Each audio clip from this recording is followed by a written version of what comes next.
আমরা প্রথম থেকে একটা ভুল করে আসছি। আমরা যে ভুলটা করেছি শিক্ষক হিসেবে সূত্রেতে, প্রথম ভুলটা আমরা বলছি ইসরায়েল একটা সন্ত্রাসী রাষ্ট্র। এটা সত্যি না, ইসরায়েল কোন রাষ্ট্রই না। ইসরায়েল কি কোন রাষ্ট্র না? ইসরায়েল আমাদের বাংলাদেশের স্বাধীনতার পর ইসরায়েলকে আমরা রাষ্ট্র হিসেবে স্বীকৃতি দেই নাই। আমরা কোনদিন দিব না, কোনদিন দিতে দিব কাউকে না। বাংলাদেশের কোন সরকার, কোন ধর্মের মানুষ, কোন লোক কখনো এই স্বীকৃতি দিতে দেয় নাই। আমরা কোনদিন দিতে দিব না ইনশাআল্লাহ। এখানে অনেকে আছেন বিভিন্ন ধর্মের মানুষ, যাদের ধর্ম নাই তারাও আপনাদের সাথে এখন আছে। কেন? কারণ আমরা গণহত্যা কি সেটা বুঝি না।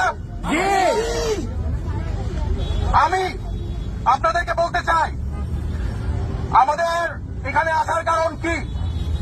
আমাদের একটা দাবি, যেই রাষ্ট্র না, সেই রাষ্ট্র যখন অন্যদেরকে আক্রমণ করে তখন সেটা একটা জঙ্গি সংগঠন।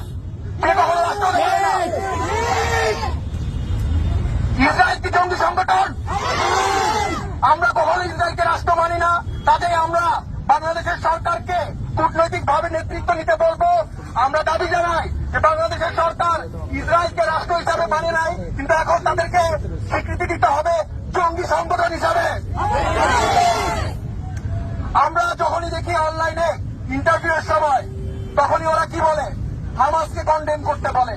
তোমরা কি ইসরায়েলকে কন্ডেম করো? ওরা করে না ইসরায়েলকে কন্ডেম, তাহলে আমরা কেন হামাসকে কন্ডেম করবো? ওরা বাংলাদেশে 3 কোটির মানুষ মেরে ফেলেছে না খাইয়ে, তারপর তারা কমিউনিস্টকে দিয়েছে। আজকে তারা একই কাজ করতেছে। আমরা আমার ছাত্রদেরকে জানাই, আমরা কি ওদের থেকে আর নৈতিকতা শিখবো না?